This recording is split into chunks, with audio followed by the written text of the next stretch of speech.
صلی اللہ رسول الکریم اما بعد اعوذ باللہ من الشیطان الرجیم بسم اللہ الرحمن الرحیم الا بذکر اللہ تطمئن القلوب صدق اللہ العظیم۔ دل گلستان تھا تو ہر شے سے ٹپکتی تھی بہار، دل بیاباں ہو گیا عالم بیاباں ہو گیا۔ میرے پیارے دوستو،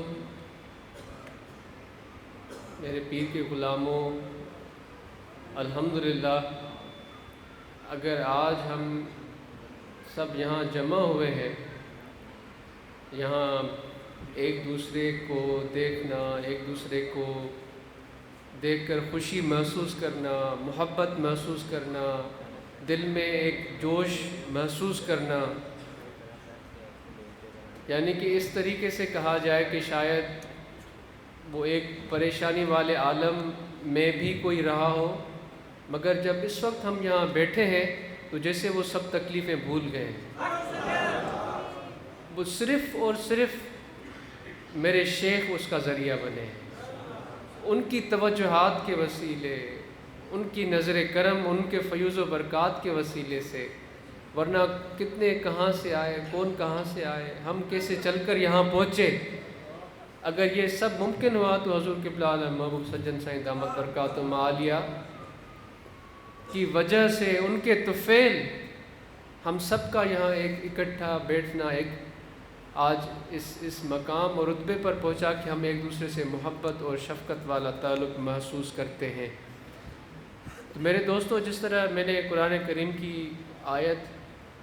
آپ کے سامنے پڑھی جس میں اللہ تعالیٰ فرماتا ہے کہ انسان کو دل کا سکون جو ہے وہ اللہ کے ذکر میں ہی مل سکتا ہے،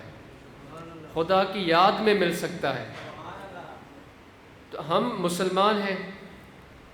ہم آقا نامدار حضرت صلی اللہ علیہ وآلہ وسلم کی ذات پر ایمان لائے، اللہ کی وحدانیت پر ہم نے شہادت کہی، کلمہ پڑھا۔ تو اب جب ہم نے وہ پڑھ لیا، جب آپ کسی انسان سے بھی، کسی ایک گروہ سے بھی اگر آپ ناطہ جوڑتے ہیں نا، وابستگی رکھتے ہیں، چاہے وہ سیاسی حوالے سے ہو، معاشرتی حوالے سے ہو، کسی بھی حوالے سے ہو، تو جب کوئی ان کا سوچ اور ان کا ایک فکر ہوتا ہے زندگی گزارنے کا، تو وہ آپ کی اور ہماری زندگیوں پر بھی ضرور اثر ڈالتا ہے۔ تو جب ہم نے کلمہ پڑھ لیا، اللہ کی ذات پر ایمان لے کر آئے، آقا نامدار حضرت صلی اللہ علیہ وآلہ وسلم کی ذات پر، ان کے نبی آخر زمان صلی اللہ علیہ وآلہ وسلم پر ہم ایمان لے کر آئے، تو اب جو ان کے فرمودات ہیں، جو قرآن کریم ہمیں کہتا ہے، جس طرف ہمیں توجہ دلاتا ہے، اب ہم اس طرف متوجہ ہو نہ ہو، اس کی حقیقت مسلمہ ہے، اس کا اثر ہمیشہ رہے گا۔ اگر قرآن کریم میں اللہ تبارک و تعالیٰ کی ذات نے یہ فرما دیا کہ اے مسلمان، جس نے مجھ پر کلمہ پڑھا، آپ کے لیے اب آپ کے دل کا جو سکون ہے وہ صرف میرے ذکر میں ہے، تو یہ بات ثابت ہو گئی کہ واقعی میں انسان کی دل کا سکون اللہ کے ذکر میں ہی اس کو مل سکتا ہے۔ اب پھر اللہ نے انسان کو آزاد پیدا کیا ہے۔ جس طرح کوئی اللہ کی ذات پر ایمان نہیں لاتا تو اس کا رزق بند تو نہیں ہو جاتا نا۔ خدا کا انصاف یہ ہے کہ اگر اس پر کوئی ایمان نہیں بھی لا رہا تو پھر بھی خدا اپنے بندوں پر تنگی نہیں فرماتا۔ ہم انسان اپنے عملوں کی وجہ سے اپنی اوپر تنگی لاتا ہے۔ تو یہ خدا کا انصاف ہے کہ اگر کوئی خدا کی ذات پر ایمان نہیں بھی لاتا، ہم اس انسان بحیثیت ناقص انسان، کمزور انسان، ہم اس مقام تک نہیں پہنچ سکتے۔ یہ خدا کا ہی انصاف ہو سکتا ہے کہ جب اس کا کوئی انکاری بھی ہو گیا پھر بھی اس کو رزق فراہم کرائے۔ مگر مسلمان کے لیے ہم بہت سی چیزوں کے پیچھے لگ جاتے ہیں۔ میں نے بات کی تھی آزادی کی، تو اس کا ثبوت، انسان کے آزاد ہونے کا ثبوت یہ ہے کہ جو خدا پر ایمان نہیں بھی لاتا، خدا اس کا رزق بند نہیں کرتا۔ ایسا ہے کہ نہیں ہے؟ تو اس سے یہ ثابت ہوا کہ اللہ نے انسان کو آزاد پیدا کیا، اس کو بتایا کہ یہ مجھے پسند ہے، یہ مجھے پسند نہیں ہے، اپنے پیغمبروں کو، اپنے رسولوں کو اس دنیا میں بھیجا اور بارگاہ انسانوں کو آگاہ کیا گیا کہ یہ طریقہ کار ہے، یہ آپ کے لیے بہتر ہے، یہ افضل ہے، یہ میری قربت کا باعث بنے گا۔ پھر انسان کی مرضی تھی، اگر اس نے قبول کیا تو وہ اللہ کے قریب ہو گیا، اگر اس نے نہیں قبول کیا پھر بھی وہ دنیا میں اور کاموں میں مشغول ہو گیا، اس کے لیے راستے بند نہیں ہوئے، ترقی کے راستے اس کے دنیا میں بند نہیں ہوئے۔ آج ہم دنیا میں دیکھیں کتنی چیزیں جو انسان نے ایجاد کی ہیں اپنے ذہن کو دوڑا کر، اپنی کوشش اور محنت سے، اس کے لیے ترقی کے راستے بند نہیں ہوئے، مگر اب وہ حقیقی فائدہ اس سے کتنا حاصل کر سکتا ہے، یہ بات قابل غور ہے۔ تو ہم اس جماعت سے جو وابستہ ہیں، سلسلہ عالیہ، نقش بندیہ، بخشیہ، طاہریہ سے، اس میں جو بنیادی تعلیمات ہمیں دی جاتی ہیں، سب سے بنیادی تعلیمات کہ ہم اللہ کی ذات پر ایمان لائیں، نبی آخری زمان صلی اللہ علیہ وآلہ وسلم کی ذات پر ایمان لے کر آئے، اور پھر ان کے جو فرمودات ہیں، جو قرآن ہمیں احکامات دیتا ہے، ان کو صرف سن لینا ہمارے لیے مکمل بات نہیں ہوئی۔ یہ ایک بحیثیت طاہری میں آپ سے گفتگو کر رہا ہوں کہ ان سب تعلیمات کو، ان فرمودات کو صرف سن لینا، یہ اس طریقے عالیہ میں نہیں چلتا، اس پر عمل بھی کیا جاتا ہے ثابت قدم ہو کر۔ تبھی تو ہم دیکھتے ہیں کہ جب ہم حضور کی صحبت میں جا کے بیٹھتے ہیں، جب حضور کے پاس ہم حضور قبلہ عالم کی صحبت میں جا کر بیٹھے، اگر حضور نے گفتگو نہیں بھی فرمائی، یہ غور کیجئے گا، یہ میرا ذاتی مشاہدہ ہے، صرف خاموشی کے ساتھ ہم حضور کی خدمت میں جا کر بیٹھے، حضور نے گفتگو نہیں بھی فرمائی، ہم نے حضور کے پیچھے نماز پڑھی اور پھر ہم اٹھ کر آئے، تو ہمارے سارے معاملات میں بہتری آنا شروع ہو جاتی ہے، خود بخود نماز کی طرف ہماری توجہ زیادہ ہونا شروع ہو جاتی ہے، فرائض کی طرف ہماری توجہ دینا شروع ہو جاتی ہے۔ اگر ہم کوئی غلط کام کرتے ہیں تو ایک دل میں احساس پیدا ہوتا ہے کہ فقیر تم غلط کام کر رہے ہو، پھر ہمارے کردار میں بہتری آنا شروع ہو جاتی ہے، ہماری نیتوں میں بہتری آنا شروع ہو جاتی ہے، ہماری سوچ میں بہتری آنا شروع ہو جاتی ہے۔ کیونکہ میرا شیخ احادیث کو، قرآن کریم کو صرف سننے اور سنانے تک محدود نہیں رکھتا، اس پر عمل کر کے بھی دکھاتا ہے۔ ایک کامل انسان کے لیے کیا بہتر ہے، کیا چیز انسان کو فضیلت دیتی ہے، میرا شیخ اپنے کردار، اپنے اخلاق، اپنے رویے سے اس پر عمل کر کے خود بھی اس پر عمل کرتا ہے اور اپنے جو متعلقین ہیں ان کو بھی اس کی تلقین کرتا ہے۔ تو باقی ہم اور آپ کتنے بھی تقاریر کر لیں، کتنی بھی گفتگو کر لیں، کتنی بھی باتیں کر لیں، وہ ایک اس وقت تک اس کا اثر رہتا ہے، مگر ہمارے اور کردار میں اگر ہم حقیقی عمل چاہتے ہیں تو ہمیں اپنے شیخ کی صحبت کو، ان کی نسبت کو کامل یقین کے ساتھ تھامنا ہوگا، دل کے احساس کے ساتھ اس پر کامل گامزن ہونا پڑے گا۔ تو میرے دوستو، الحمدللہ ہمارے شیخ کی جتنے بھی متعلقین ہیں، جتنی بھی محبت کرنے والے ہیں، ان کو اس دور میں رہنمائی کا کردار ادا کرنے کا موقع ملا ہے۔ یہ میرے شیخ کی جماعت کا خاصہ ہے کہ وہ ایسے مرد کلندر کے ساتھ وابستہ ہے جو دوسرے لوگوں کی رہنمائی کرتی ہے۔ کس طرح سے؟ اپنے اخلاق کو بہتر بنا کر، اپنے کردار کو بہتر بنا کر، اپنے اندر برداشت، تحمل کا مادہ پیدا کر کے، اس معاشرے کو ایک خوبصورت معاشرہ بنا کر، جس میں دنیاوی ترقی بھی ہو، دنیاوی حوالے سے بھی بہتری آنا شروع ہو جائے، جو تنگ دست ہیں ان کے معاش بہتر ہونا شروع ہو جائے، جو مقروض ہیں وہ اس صورتحال میں آئیں کہ اپنے قرض سے وہ چھٹکارا حاصل کر سکے، اپنے قرض واپس کر کے، جن دوستوں نے، جن لوگوں نے ان پر یہ احسان کیا، ان کو قرض دیا، وہ قرض ان کو واپس لوٹا کر تو میرے دوستو یہی حقیقی رہنمائی ہوتی ہے جو انسان کو اس معاشرے میں، اس دنیا میں ایسا کردار مہیا کرنے، کردار کا قابل بنائے کہ وہ ایسا کردار یہاں پہ اس سے سرزد ہو کہ اس دنیا میں دوسرے انسانوں کے لیے آسانیاں پیدا ہوں۔ اگر وہ تکالیف اور مشکلات میں ہیں تو ان کی تکالیف اور مشکلات میں کمی آنا شروع ہو جائے۔ اللہ تعالیٰ فرماتا ہے کہ پوری انسانیت میرا کنبہ ہے، جتنے بھی انسان ہیں اللہ نے ان کو اپنا کنبہ، اپنا خاندان فرمایا ہے۔ تو جو انسان کے لیے تکلیف کا باعث بنے گا، مشکل کا باعث بنے گا، اس کے اندر تفریق پیدا کرے گا، اس کے اندر بے چینی پیدا کرے گا، گمراہی پیدا کرے گا، اس کو کشمکش میں ڈال دے گا، تو وہ پھر کیسے مسجد میں جا کر خدا کے سامنے سجدہ زن ہوتا ہے، اور پھر کیسے اس بات کی توقع رکھتا ہے کہ خدا کی رحمت میرے طرف متوجہ ہوگی۔ تو میرے دوستو یہ ساری چیزیں جو ہیں یہ اخلاق اور کردار کی بہتری سے آپ کے اندر آ سکتی ہیں، اور وہ کیسے آئے گی؟ وہ ہے ذکر قلبی سے۔ اپنے دل میں اللہ کے ذکر کو بسانا ہے، جو ہمارے حضور قبلہ عالم محبوب سجن سائیں دامت برکاتہم عالیہ کے فرمودات ہیں ان کو غور کے ساتھ سننا ہے، ان کو توجہ کے ساتھ سننا ہے۔ اور پھر جو نوجوان ہیں روحانی طلبہ جماعت کے،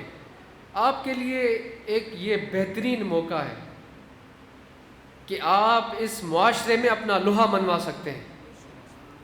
کامیابی کے جھنڈے گاڑ سکتے ہیں۔ آپ کے لیے اور بھی مواقع ہیں، اگر آپ ان سے فائدہ حاصل کرنا چاہیں تو آپ کو میرے شیخ اس طرف متوجہ کرتے ہیں تعلیمی حوالے سے۔ تعلیم میں محنت کریں، اچھے سے اچھا کامل طالب علم بنے، جو اس نے اپنی تعلیمی میدان میں پوری توجہ کے ساتھ تعلیم حاصل کی، اور پھر جب آپ عملی میدان میں پہنچیں تو پھر وہاں بھی آپ ترقی کے مراحل میں آگے بڑھیں۔ اگر کہیں پہ آپ کو مشکل آتی ہے، پریشانی آتی ہے، تکلیف آتی ہے، تو اس کو اپنے ذہن پر حاوی کرنے کی ضرورت نہیں ہے۔ ہاں، اگر وہ ذہن پہ حاوی ہو رہی ہے، آپ کو محسوس ہو رہا ہے کہ اب آپ کا جو کام ہے، آپ کا جو مشن ہے، آپ اس سے تھوڑا دائیں بائیں ہو رہے ہیں، تو میں تو ہمیشہ یہی کرتا ہوں کہ فوراً اپنے دل میں یہ محسوس کرتا ہوں کہ میرا پیر مجھ سے دور نہیں ہے، انہی کے طفیل میں یہاں پر پہنچا ہوں، انہی کے صدقے اللہ نے آقا نامدار حضرت صلی اللہ علیہ وآلہ وسلم کی محبت میرے دل میں پیدا کی ہے، انہی کی نظر کرم کے طفیل دنیا میں مجھے عزتیں ملتی ہیں۔ تو یہ کیا مشکل ہے، انشاءاللہ اس سے بھی ہم لڑ گزریں گے، اس کو بھی پائے تکمیل تک پہنچائیں گے۔ تو نوجوانوں کے لیے، روحانی طلبہ جماعت کے جو نوجوان ہیں، آپ پر یہ لازم ہے کہ جو حضور قبلہ عالم کے بیانات ہیں، خاص کر کے جس طرح اس سال کے حوالے سے میں آپ کو گزارش کروں گا کہ جو عرس مبارک پہ حضور قبلہ عالم نے بیان فرمایا ہے، آپ کو اس کو غور سے سننے کی ضرورت ہے، غور و فکر کرنے کی ضرورت ہے، اور پھر حضور کا جو 5 نکاتی پیغام ہے اس پر ماشاءاللہ آپ کوشش کر رہے ہیں، درخت لگا رہے ہیں، صحت کے حوالے سے جو دوسری ایکٹیویٹیز ہیں اسپورٹس کی وہ آپ کر رہے ہیں، اور بنیادی چیز کیا ہے ان سب ایکٹیویٹیز کا کرنا؟ کہ لوگوں تک ہمارے شیخ کا پیغام پہنچے، ان کو حضور کا تعارف ہو، ان کو یہ آگاہی دی جائے کہ اس وقت میں ایسا اللہ کا کامل اکمل ولی ہے جو حقیقی سنت پر عمل کرتا ہے، جو حقیقی محمدی طریقے پر صلی اللہ علیہ وآلہ وسلم کے حقیقی دکھائے ہوئے راستے پر عمل کرتا ہے اور کرواتا ہے، دین و دنیا میں آسانیوں کا درس دیتا ہے، صرف درس دیتا نہیں، اس نے کر کے بھی دکھایا ہے۔ اس نے دین میں مدرسے قائم کیے جہاں سے ہزاروں کی تعداد میں علماء فارغ و تحصیل ہوئے، اور وہ انسانیت کے لیے خیر کا باعث بنے، ان کے لیے آسانی کا باعث بنے، ان کو حدیث سکھائی، ان کو قرآن کریم کی تفسیر سکھائی، ان کو اس طرف متوجہ کیا کہ کس طرح اپنی نمازوں کو آپ یکسوئی کے ساتھ پڑھ سکتے ہیں، اور اس کے ساتھ ساتھ وہ عالم، میرے پیر کے عالم، انہوں نے اپنی دنیاوی ضرورت کے لیے، حضور نے ان کو یہ درس دیا کہ اپنی دنیاوی ضرورت کے لیے کاروبار کریں۔ تو آپ جو نوجوان ہیں، یہ آپ کے اوپر ذمہ داری ہے کہ آپ نے اپنی دنیاوی حوالے سے اپنے اس مملکت پاکستان میں یہ مثال قائم کرنی ہے کہ جو طاہری نسبت یافتہ نوجوان ہے وہ اس پاکستان میں ایسا کامل اور مکمل کردار ادا کرے گا کہ پاکستان میں جتنی بھی مشکلات ہیں تعلیمی حوالے سے، معاشی حوالے سے، رشوت کی